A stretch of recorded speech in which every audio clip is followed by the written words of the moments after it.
Immaculée Basile, surnommée Maki par ses amis et sa famille, était une femme compatissante et empathique de la réserve Couche en Colombie-Britannique, au Canada. Son rire inimitable et son profond attachement aux enfants ont été brutalement interrompus par une disparition inexpliquée et non résolue en juin 2013, laissant tous ceux qui la connaissaient dans le village de Tash et l'ensemble de la réserve Couche dans la stupeur, cherchant des réponses dans une mer de mystères qui nous a tous noyés dans le doute. Dans l'espoir de fournir un raisonnement plus solide, fondé sur des preuves observables et une analyse de la situation, ceci est une enquête sur la disparition de Maki Basile à Tash, en Colombie-Britannique, et sur l'histoire bouleversante de meurtres, de chaos et de femmes autochtones disparues dans les régions rurales du Canada.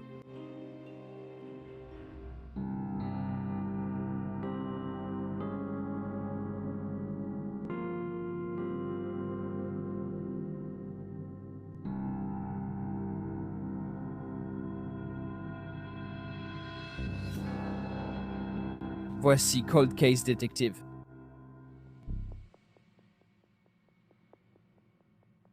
Immaculée Marie Basile est née le 8 décembre 1985 de Samuel Basile et Patricia Joseph dans une région rurale de la Colombie-Britannique, au Canada. Ce jour-là marquait la fête catholique romaine connue sous le nom de fête de l'Immaculée Conception, une célébration de la Vierge Marie.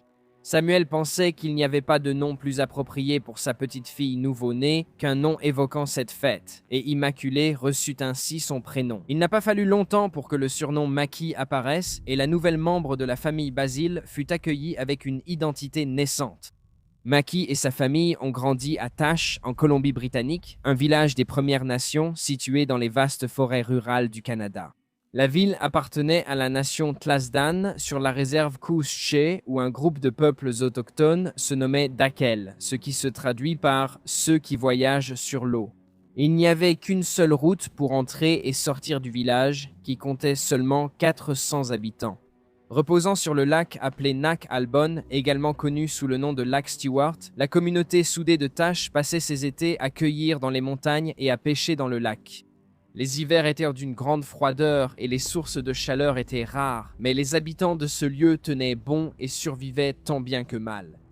Maki a grandi dans un foyer plutôt stable pendant les premières années de sa vie, observant la famille s'agrandir. Elle était la troisième de 8 frères et sœurs, avec son grand frère Peter, sa grande sœur Ida et sa petite sœur Crystal, formant le clan de ses premières années. Les frères et sœurs s'entendaient à merveille et étaient bien partis pour profiter d'une enfance heureuse sous un toit stable. Mais tout cela a changé lorsque Maki n'avait que 4 ans. Son père, Samuel, impliqué dans un scandale d'adultère, a quitté la maison des Basile pour vivre avec une autre femme. L'incident a brisé la mère de Maki, Patricia, qui avait dissimulé d'immenses douleurs et luttes personnelles pendant des décennies. Patricia avait été victime du pensionnat autochtone Le Jack durant sa jeunesse, où son identité et sa culture en tant que femme autochtone lui avaient été arrachées alors qu'elle subissait des abus et de la négligence de la part de son pays. Ces traumatismes, combinés à l'infidélité de son ex-mari, ont conduit à une grave période d'alcoolisme, et la famille a eu du mal à aller de l'avant. Au début, Peter, le frère de Maki, a pris les rênes pour s'occuper de ses frères et sœurs plus jeunes. Étant adolescent à l'époque, il pouvait au moins trouver des petits boulots dans la réserve et fournir des ressources de base à Maki et à ses sœurs, mais cela n'a pas suffi sur le long terme. Finalement, un représentant du service de protection de l'enfance de la Colombie-Britannique est arrivé chez les Basile pour retirer les enfants à leur mère et les placer en famille d'accueil, comme l'avait prévu le ministère du Développement de l'Enfance et de la Famille. La vie de Maki a pris une tournure terrible une fois placée en famille d'accueil. Durant les 2 premières années, elle a pu rester sous le même toit que ses sœurs, Crystal et Ida. Les 3 veillaient les uns sur les autres face à les sévices infligés par des parents d'accueil indifférents. Dans une des familles, on leur donnait de la nourriture avariée et on les forçait à se déshabiller en public lorsqu'ils se salissaient en jouant dehors. Finalement, Maki et ses sœurs ont été séparées et placées dans différentes familles d'accueil. Bien que cela ait été un coup dur pour leur bien-être général, les frères et sœurs sont restés en contact les uns avec les autres. Elles fréquentaient la même école et se retrouvaient à midi. Si elles n'étaient pas en classe, elles s'appelaient chaque jour à 10 heures. La séparation a été particulièrement douloureuse pour Maki. À l'époque, ses parents étaient indifférents aux modes de la période et habillaient Maki avec des vêtements démodés, ce qui la conduisait souvent à être harcelée à l'école, tant pour sa tenue que pour son fort accent régional. Après plusieurs années séparées en famille d'accueil, les trois sœurs ont finalement été réunies dans la même maison à l'adolescence. Cependant, les retrouvailles n'étaient pas joyeuses. Une fois que les filles ont grandi, leurs parents d'accueil, plus précisément leur père d'accueil, commettaient des actes d'abus sexuels et d'agression sexuelle. Ida et Maki, inquiets pour leur petite sœur Crystal, faisaient tout pour encaisser la violence à sa place. Maki recevait particulièrement une grande partie de ces abus, qu'ils soient physiques ou verbaux. Sans personne vers qui se tourner, Maki et ses sœurs ont intériorisé le traumatisme et se sont battues pour survivre dans un système conçu contre elles. Avec le temps, les enfants Basile ont trouvé des moyens de retrouver leur frère aîné, Peter.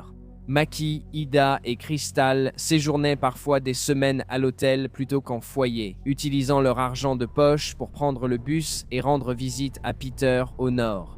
Si le bus était indisponible ou l'argent manquait, elles faisaient de l'autostop. Peu importe comment elle s'y rendait ou ce qu'elle devait faire pour que ce soit possible, Maki est tombée amoureuse de l'idée de renouer avec ses racines en tant que femme autochtone et avec la famille dont elle avait été séparée il y a tant d'années. Elle voulait découvrir l'histoire de sa tribu et la culture qu'elle n'avait jamais pu découvrir. Ses rêves se sont concrétisés quand Maki a obtenu son diplôme de fin d'études secondaires et est rentrée chez elle à Tash. Elle a fondé une famille avec son compagnon de l'époque, le père de leur nouveau-né, un petit garçon nommé Jamison. Pendant son séjour à Tash, Maki a trouvé un emploi dans une école locale, travaillant comme assistante d'enseignant et réceptionniste pour le bureau du conseil de bande. Elle effectuait même de petites tâches de nettoyage dans la réserve, mais consacrait surtout son temps à s'occuper de son fils. Dans l'espoir d'offrir de meilleures conditions de vie aux autres jeunes de la réserve couchée, Maki a également accueilli chez elle quelques enfants qui avaient eux-mêmes besoin de soins. Sachant que les horreurs de son passé se reproduisaient en Colombie-Britannique, Maki faisait de son mieux pour sauver les âmes qui grandissaient encore dans le village. Quand elle ne s'occupait pas de ses enfants ou ne travaillait pas sans relâche à l'école, Maki trouvait des moyens créatifs de s'exprimer, que ce soit en dessinant, en coloriant ou en imaginant des décorations vibrantes et magnifiques pour les fêtes et célébrations organisées avec les membres de la famille. Elle adorait la musique et, seule à la maison, la diffusait depuis son perron, choisissant des chansons illustrant le courage, la force et la persévérance dont elle faisait preuve depuis l'enfance. Maki a fini par se séparer de son compagnon de longue date et père de Jamison. Ayant besoin d'un logement, Maki a emménagé chez son frère Peter et sa femme Viviane. Là, elle aidait Viviane à chercher de la nourriture dans les collines voisines et préparait divers repas pour son fils, ses neveux et tous ceux qui passaient. En un sens, elle suivait les traces de sa défunte mère, qui avait été percutée et tuée par un semi-remorque en 2006, et elle était en route pour affronter son sombre passé et guérir du traumatisme qui planait sur elle comme un nuage d'orage. Pourtant, dans un cruel et sinistre retournement de situation, ses efforts furent interrompus lorsque Maki disparut sans laisser de traces après avoir assisté à une fête d'été à la mi-juin 2013, créant un nouvel écho retentissant de silence et de tragédie dans la petite ville de Tash. Tournons-nous maintenant vers la chronologie des événements ayant conduit à la disparition de Maki.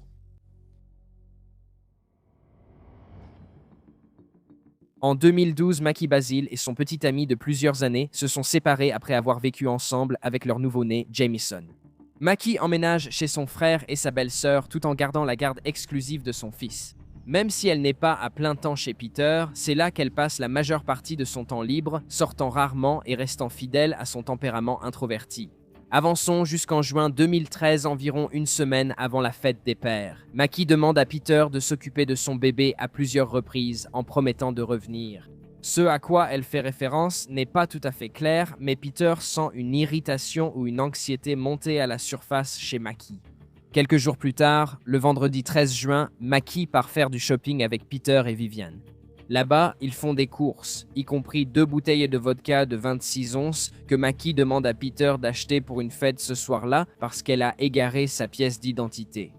Ensuite, ils rentrent à la maison pour vérifier le courrier. Ce même soir, vers 17h, Maki assiste aux funérailles de sa tante avec des membres de la famille Basile. Peu de temps après la fin des funérailles, Maki retourne chez Peter et Viviane. Elle prend une douche et se change, enfilant des leggings gris, un t-shirt bleu et un sweat à capuche noire avec une feuille d'érable dessinée sur le devant. Quelques minutes plus tard, juste avant de partir pour sa fête, Maki s'assure d'emporter son iPod Shuffle bleu marine et ses écouteurs avec une bouteille de vodka pour ne pas être privée de musique. Elle retrouve aussi Vivian et lui dit qu'elle reviendra à la maison le lendemain pour emmener Jamison et son neveu au parc afin de jouer. Au moment où le soleil touche l'horizon et que le crépuscule commence à tomber, Maki quitte la maison de Peter à tâche. Elle se rend à la fête à pied jusqu'à une cabane isolée dans les bois de la réserve de Coucher, à 20 minutes de marche de la maison des Basile. Juste après minuit, le samedi 14 juin, Maki revient chez son frère. Elle prend la deuxième bouteille de vodka et repart, mais pas avant d'avoir dit au revoir à Peter et de lui avoir dit « Je t'aime ». Peter suit Maki dehors et elle explique qu'elle est avec deux hommes, un homme du nom de Victor et son cousin, Keith. Peter regarde Maki emprunter le chemin qui longe sa maison et s'enfoncer dans les bois épais. Maki monte dans un pick-up conduit par Victor et Keith et ils retournent à la fête. Pierre ressent une pointe d'étrangeté à propos de toute cette histoire. C'est la dernière fois qu'Immaculate Basile a été vue de façon confirmée. Plus tard dans la nuit, Maki aurait roulé avec Victor et Keith pendant qu'ils récupéraient de la tôle de toiture rouge d'une autre cabane de chasseurs dans la réserve. À un moment donné de leur trajet, le pick-up blanc et bleu a un léger accident sur la route forestière Leo Creek, près d'une zone appelée familièrement 16 km. Vers 9h30, un travailleur forestier descendant la même route de service aperçoit une femme seule aux cheveux longs marchant sur un pont, dans la direction opposée à celle d'un pick-up en panne. Le travailleur voit aussi deux hommes avec le pick-up qui ignorent la femme aux cheveux longs. Environ 30 minutes plus tard, à 10h, trois témoins nommés Vanessa, Joseph et Ron voient Victor traverser Tash, ses vêtements trempés jusqu'à la poitrine. À peu près au même moment, les sœurs Basile, Crystal et Ida commencent à s'inquiéter car Maki manque leur appel téléphonique quotidien. Elles veulent appeler leur frère Nick, qui hébergeait parfois Maki, mais ni elle ni Nick ne possèdent de téléphone. La maison de Nick était aussi trop loin pour y aller à pied, alors les sœurs restent chez elles. 24 heures passent et à 10h du matin, le dimanche 15 juin, jour de la fête des pères en 2013, l'inquiétude de la famille Basile se transforme en véritable peur qu'il soit arrivé quelque chose à Maki puisqu'ils n'ont toujours pas eu de nouvelles d'elle. Vivian et les deux sœurs de Maki appellent des gens dans la communauté demandant si quelqu'un a vu ou entendu parler de Maki. Le lendemain, le 16 juin, Crystal et Ida parviennent enfin à joindre leur frère Nick, qui leur apprend qu'il n'a jamais vu Maki dans les jours précédant la fête des pères. Un autre jour passe sans aucune nouvelle information, et le 17 juin 2013, Crystal dépose un rapport officiel auprès de la GRC. Les autorités arrivent au domicile des Basile le lendemain, le 18 juin, où elles interrogent Crystal. Ils commencent leur enquête en interrogeant toutes les personnes qui auraient assisté à la fête à laquelle Maki a participé le soir du 13 juin. Simultanément, la famille Basile rassemble près de 300 bénévoles de Cuche et des réserves environnantes pour former un camp de recherche et fouiller les bois dans l'espoir de retrouver Maki. Ils commencent leur recherche au même pont où l'ouvrier forestier a aperçu une femme aux cheveux longs. Un jour après que les bénévoles aient installé leur campement, la GRC les rejoint avec ses propres équipes officielles de recherche et de sauvetage, équipées de chiens de recherche et d'instruments radio. Au cours des 2 semaines suivantes, les deux groupes découvrent divers objets éparpillés dans la forêt, mais rien de notable ni de lié à Maki Basile. À un moment donné, pendant les premières missions de recherche, Peter et Vivian se sont réveillés au campement des bénévoles pour découvrir que leur tente avait été lacérée en pleine nuit. L'enquête stagnant, des rumeurs circulent sur Tash et impliquent les deux hommes que l'on pensait être les derniers à avoir été avec Maki, Victor et Keith. Une rumeur en particulier paraît étrange à la famille Basile. Apparemment, le camion conduit par Victor et Keith avait été soigneusement nettoyé à l'eau de Javel dans les jours qui ont suivi la disparition de Maki. Il ne faut pas longtemps avant que les rumeurs n'atteignent les enquêteurs de la GRC, qui précisent qu'ils ont interrogé à la fois Victor et Keith. La GRC indique que les deux hommes ont réussi le test au détecteur de mensonges et que, lorsqu'elle a pris possession du camion en question, elle n'y a trouvé aucune trace d'acte criminel ni d'eau de Javel. Ils ont aussi annoncé que Victor et Keith sont restés coopératifs durant l'enquête et qu'un psychologue judiciaire, appelé pour observer leur comportement, n'a rien relevé de suspect. Quelque temps plus tard, Vivian Basile prend personnellement contact avec Keith et Victor qui disent au Basile qu'ils ne sont pas sûrs à 100% de ce qui s'est passé, mais pensent que Mackie a fait du stop avec quelqu'un d'autre qu'eux la nuit de la fête. Faute de nombreuses autres pistes à explorer, la police se tourne vers l'ex-petite amie de Mackie. Personne ne savait pourquoi Mackie et son partenaire se sont séparés, et la police n'a jamais donné d'explication officielle. Cependant, ils découvrent un alibi que l'ex de Mackie avait pour expliquer où il se trouvait la nuit du 13 juin. La GRC corrobore cette information et détermine que l'homme était trop loin de Tash pour être considéré comme une personne d'intérêt. Peu de temps après, les forces de l'ordre n'ont plus aucune piste. Ils disent à la famille Basile que sans scène de crime, il ne peut pas y avoir de suspects officiels. Cependant, ils estiment qu'un acte criminel ne peut pas être exclu et que n'importe qui pourrait être coupable d'avoir profité d'une jeune femme seule la nuit. Au fil des années depuis la disparition de Mackie, la famille Basile et les membres restants de la communauté de Tash comptent sur leurs propres méthodes pour découvrir le sort de Mackie. Ils utilisent les rêves et leur symbolisme pour chercher des indices, comme suivre les cours d'eau ou observer les animaux dans les arbres comme guide. La famille aime particulièrement regarder des émissions de faits divers dans l'espoir d'être inspirée lorsqu'elle réfléchit à des pistes potentielles ou à des similitudes avec d'autres affaires. Ils vont même jusqu'à contacter un médium qui leur dit qu'un jour, quelqu'un se manifestera avec des informations pertinentes. Pendant ce temps, la cabane isolée où Mackie a assisté à la fête est fouillée sans relâche par les enquêteurs et les bénévoles. Elle se détériore jusqu'à devenir une structure à moitié debout et devient un refuge pour les toiles d'araignée et les matériaux éparpillés laissés par une entreprise forestière opérant dans les environs. À ce jour, la communauté de Tash est toujours dans une totale incrédulité concernant la disparition inexplicable de Mackie. Leurs liens étroits et leurs sentiments d'unité ont été brisés, et l'absence de réponse ou de conclusion raisonnable a laissé beaucoup d'entre eux profondément blessés par la tragédie. Et pourtant, la famille Basile croit toujours que quelqu'un dans leur village est responsable et n'a pas perdu espoir que la vérité sera révélée. Comme dans de nombreux cas à travers le Canada rural impliquant la disparition de femmes et d'enfants des Premières Nations, il y a peu d'indices ou d'éléments importants dans le dossier de Mackie Basile. Une grande partie des informations est déjà floue, avec peu de faits vérifiables ou de données incontestables rendues publiques par les enquêteurs chargés de l'affaire. Cela peut se comprendre dans une certaine mesure, étant donné que les autorités gardent certains détails confidentiels afin de ne pas perturber le déroulement de l'enquête. Près de 9 ans se sont écoulés depuis la disparition de Mackie et nous n'avons toujours pas beaucoup de témoignages ou de pistes matérielles qui nous aident à comprendre exactement à quoi nous avons affaire. Cela dit, un témoignage oculaire majeur se démarque des autres, avec des observations surprenantes qui pourraient avoir plus de sous-entendus qu'on ne le pensait au départ. Ce témoignage provient de Vanessa Joseph, une parente de Mackie du côté de sa mère. Vanessa a été interrogée peu de temps après le début de l'enquête, et elle avait des choses intéressantes à dire sur la fête du soir du 13 juin 2013, ainsi que sur les 2 hommes qui ont été vus pour la dernière fois avec Mackie alors qu'il était encore en vie.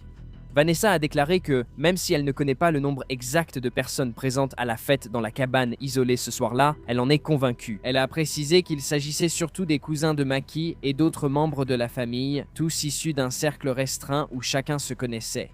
Vanessa a précisé qu'elle connaissait personnellement Victor et Keith, sans entretenir de liens proches avec eux. Vanessa a également estimé que les circonstances entourant la disparition de Mackie et l'implication de Victor et Keith étaient suspectes et qu'elle avait tout examiné de près. Elle s'est rendue sur le site présumé de l'accident où le pick-up était tombé en panne au kilomètre 16 sur la Leo Creek Forest Service Road. Elle a révélé qu'elle avait effectivement trouvé des morceaux d'un camion éparpillés près d'un arbre qui s'était brisé en deux, pensant qu'il y avait eu, au minimum, un accident de voiture d'une certaine sorte. D'autres pensent que le camion s'est simplement enlisé dans la boue, mais au moins, il restait des morceaux du camion pour prouver qu'il s'était passé quelque chose. Vanessa a continué à creuser et a découvert qu'après que le camion de Victor et Keith se soit écrasé au point kilométrique 16, ils ont essayé de faire venir un camion noir. Un camion noir appartenant à quelqu'un de la deuxième cabane, là où la tôle de toiture rouge était entreposée, afin qu'il puisse descendre à travers le bois et remorquer le pick-up en panne jusqu'en ville. Le problème avec cette explication, selon Vanessa, c'est que le camion noir n'est jamais descendu sur la Leo Creek Forest Service Road et n'est jamais entré dans Tash. Au contraire, il a été laissé à la cabane du chasseur dans les bois de Couché, à environ 1 heure de route du point kilométrique 16. Ce qui complique encore la situation, c'est que Vanessa a elle-même aperçu Victor le matin suivant la disparition de Maki, alors qu'il avait été vu traversant Tash à 10 heures du matin, ses vêtements trempés jusqu'à la poitrine. Si la chronologie qui nous a été donnée est correcte, cela signifie qu'il est arrivé en ville seulement 30 minutes après avoir été vu par l'ouvrier forestier sur le site de l'accident.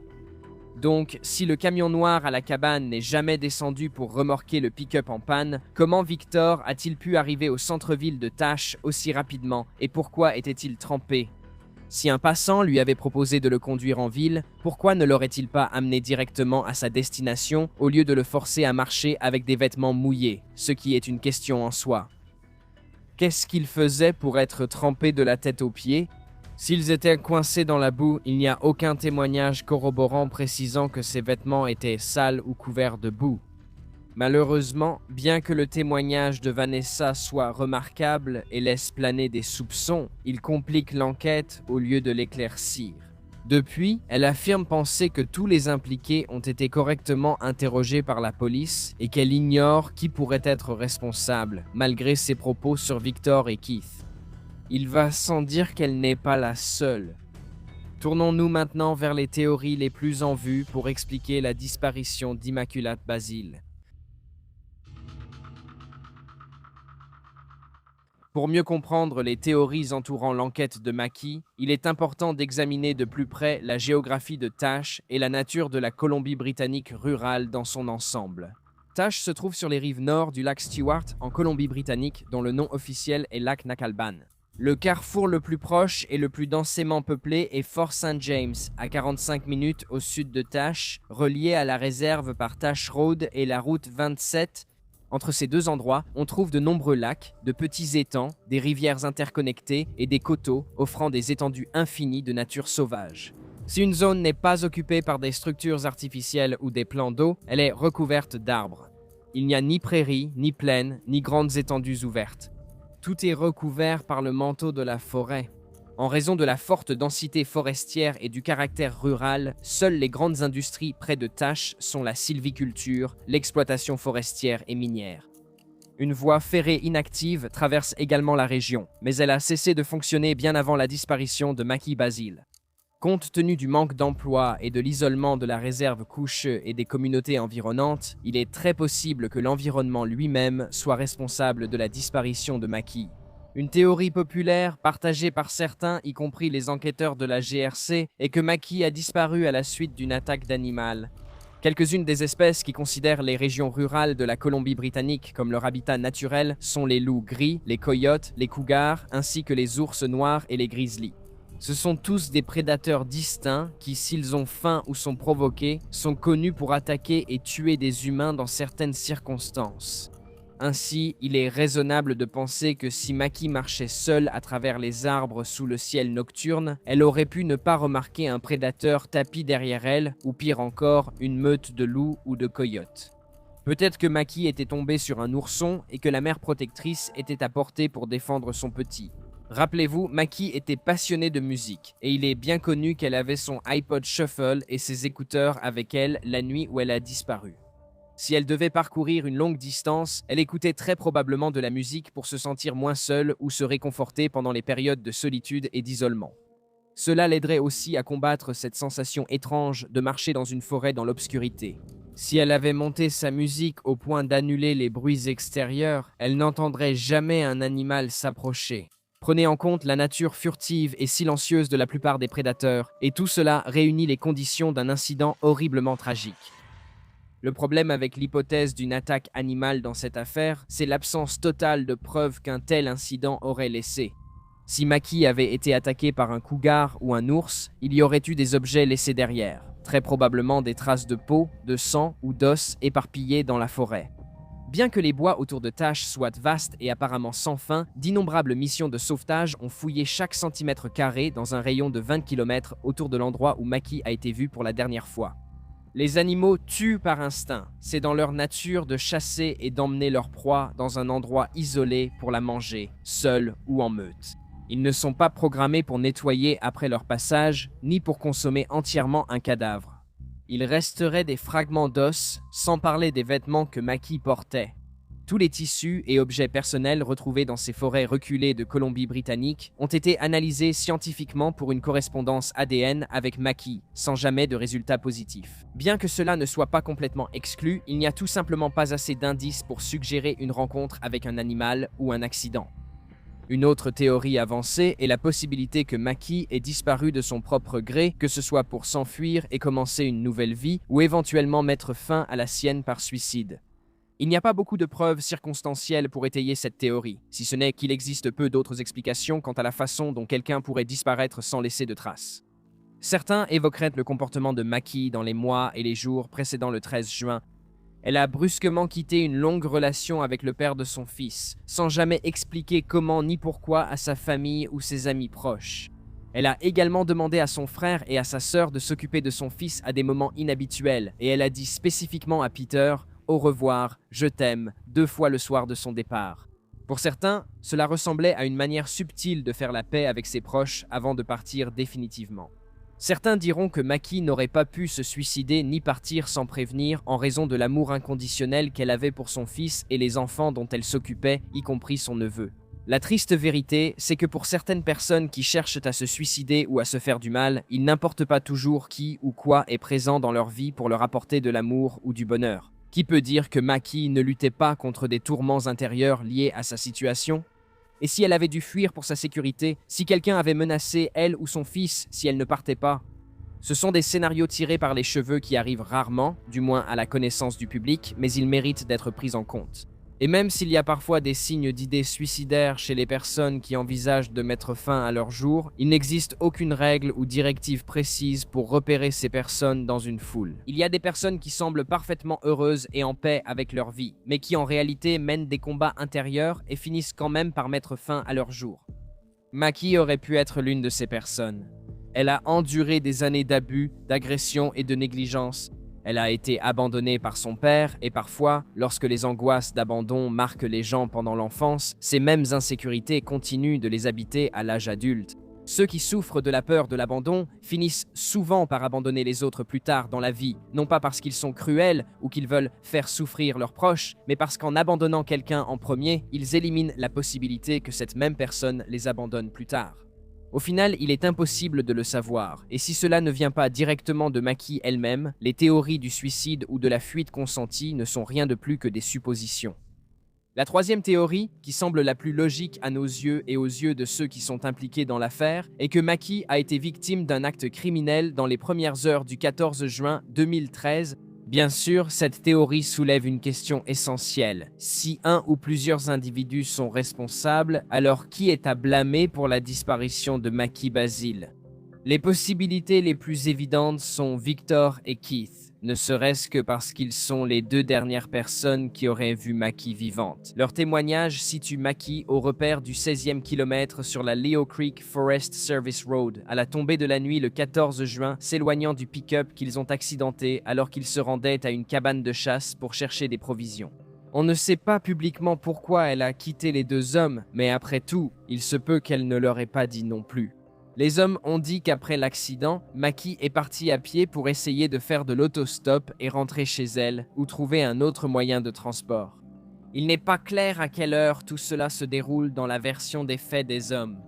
Le problème avec le témoignage de Victor et Keith, accepté par les forces de l'ordre et validé par le test polygraphique peu fiable, c'est qu'il n'y a qu'eux pour soutenir de telles affirmations.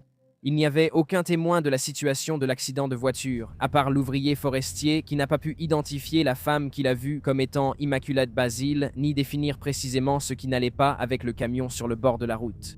La police a en fait suivi la piste de cet ouvrier anonyme et a jugé ses déclarations infondées.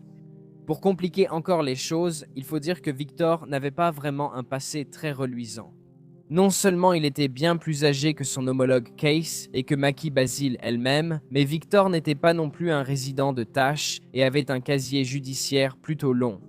Les tribunaux provinciaux de la Colombie-Britannique ont enregistré 5 condamnations pour crimes violents contre Victor, ainsi qu'au moins une accusation d'agression sexuelle. Bien que la description exacte de ces accusations ne soit pas connue, cela présente assurément Victor sous un autre jour. Il est possible qu'il ait profité de Mackie, l'ait tué et ait menacé Keith de violence, comme son passé pourrait l'indiquer. Keith, plus jeune que Mackie, a peut-être eu du mal à la protéger face à un homme bien plus âgé et grand. Encore une fois, tout cela n'est que supposition. Victor a nié à plusieurs reprises toutes les accusations à ce sujet et il a techniquement été écarté par la GRC. Les faits circonstanciels ne rassurent pas tous, mais légalement, c'est ce que nous avons et devons accepter. Lui et Keith sont encore en vie aujourd'hui et il est toujours possible que de nouvelles informations apparaissent. Bien qu'il y ait peu d'informations publiques concernant d'éventuels criminels en série ou ravisseurs connus à Tash, beaucoup de gens pensent que le ravisseur ou le meurtrier potentiel vient de la région. Cela aurait aussi du sens, puisque Mackie était sur des routes rurales non signalées presque toute la nuit, dans une zone où seuls les locaux sauraient se déplacer discrètement. Impossible de savoir qui d'autre que Keith ou Victor cela pourrait être avec nos informations actuelles. Mackie n'était pas non plus la première personne de sa propre famille à disparaître dans cette région. Le 8 septembre 2007, sa cousine, Bonnie Joseph, a disparu alors qu'elle tentait de faire de l'autostop pour se rendre à Vanderhoof depuis Prince George sur la route 16.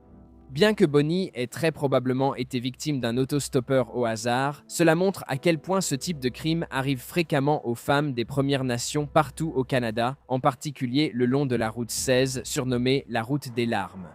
Nous avons réalisé plusieurs vidéos sur la route 16. Si vous ne la connaissez pas, nous vous conseillons de vous informer rapidement sur ce sujet tragique et effrayant.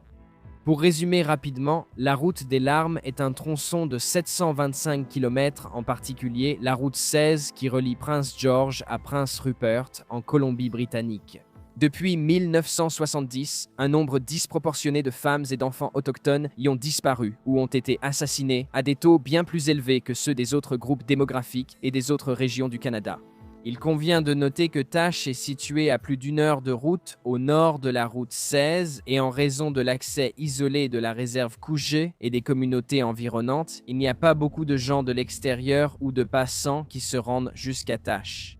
La majorité des ouvriers des travaux forestiers et du bois viennent régulièrement de la région. Il est donc tout simplement moins probable qu'un opportuniste sur la route 16 se retrouve dans une zone boisée, isolée, au lieu de trouver quelqu'un plus près de la route.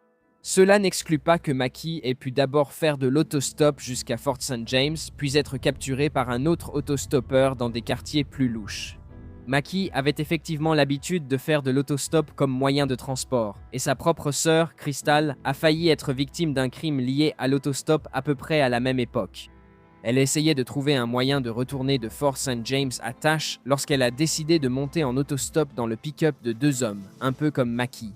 Alors que les hommes prenaient des routes secondaires au lieu des principales vers Tash, Crystal les a entendus dire « Emmène-la là-bas ».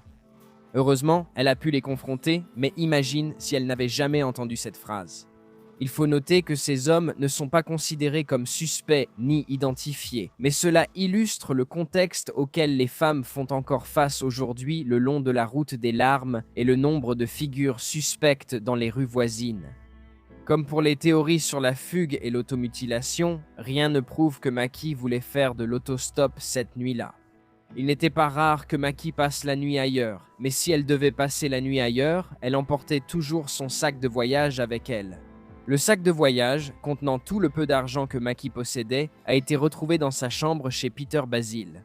Il n'aurait aucun sens de laisser ces objets derrière elle, surtout si elle prévoyait vraiment de revenir le lendemain. Il est important de se rappeler que même si Mackie a eu des ennuis en faisant de l'autostop, et même si elle savait que faire de l'autostop dans cette région était dangereux, cela ne signifie pas que ceux qui font de l'autostop sont stupides ou de mauvaises personnes. Pour beaucoup d'hommes et de femmes des Premières Nations, l'autostop est le seul moyen dont ils disposent pour se rendre à une épicerie afin d'obtenir de la nourriture pour survivre ou mourir de faim. Les peuples autochtones vivant dans les réserves ne disposent pas des ressources nécessaires pour obtenir un permis de conduire, encore moins pour s'offrir une voiture. Les bus sont sous-utilisés dans les réserves, et parfois il n'y a même pas de véritables épiceries dans tout un village, ce qui oblige à prendre la route pour aller dans les villes voisines afin de survivre. Ne jamais lier le traumatisme ou le destin de quelqu'un à son choix de faire de l'autostop. Au lieu de cela, consacrons cette énergie à trouver une solution aux problèmes de transport que vivent les peuples des Premières Nations chaque jour. Cela pourrait réduire les cas sur la route des larmes et permettre à plus de personnes comme Maki de rentrer chez elles en sécurité sans devoir faire de l'autostop avec un inconnu. Rédiger une conclusion sur l'affaire d'Immaculate Basile est essentiellement une tâche vaine. Il y a tellement d'informations que nous n'avons tout simplement pas, et même une supposition éclairée semble inutile.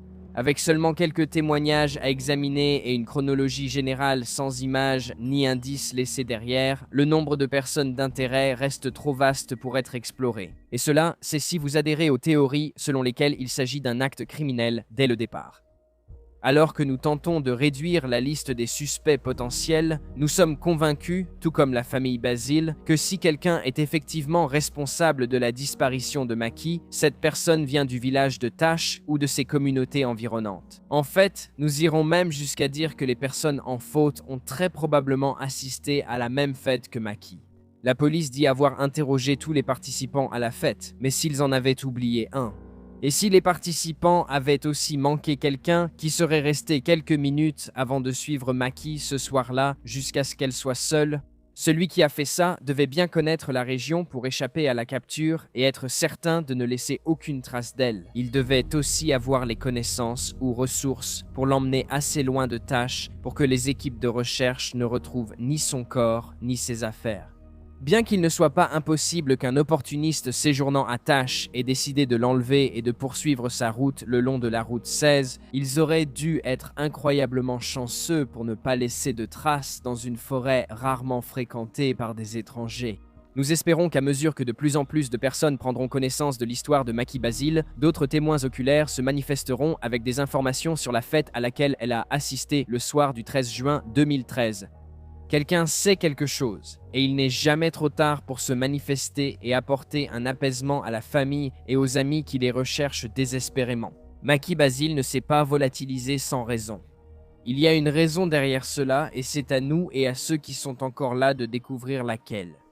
C'est aussi notre devoir de raconter l'histoire d'Immaculate Basile dans le contexte approprié de qui elle était en tant qu'individu. Pour ceux qui la connaissaient le mieux, elle était une personne vive et travailleuse, mais elle était discrète et calme en public. Elle trouvait le moyen d'aimer chaque personne qui croisait sa route, apportant de l'optimisme même dans les situations les plus sombres. Elle avait le courage de se relever après avoir été mise à terre encore, et elle ne laissait pas les tragédies qui l'entouraient définir son individualité. Elle était une artiste fière et une mère fière. L'opportunité de plonger plus profondément dans sa culture et son héritage lui a malheureusement été arrachée, mais l'héritage qu'elle laisse derrière elle ne portera pas sur cela. Il s'agira d'une jeune femme qui a survécu, s'est renforcée et a cherché à apporter la paix et la joie à ceux qui l'entouraient et à ceux qui choisissent de perpétuer cette façon de vivre positive à l'avenir. C'est Cold Case Detective.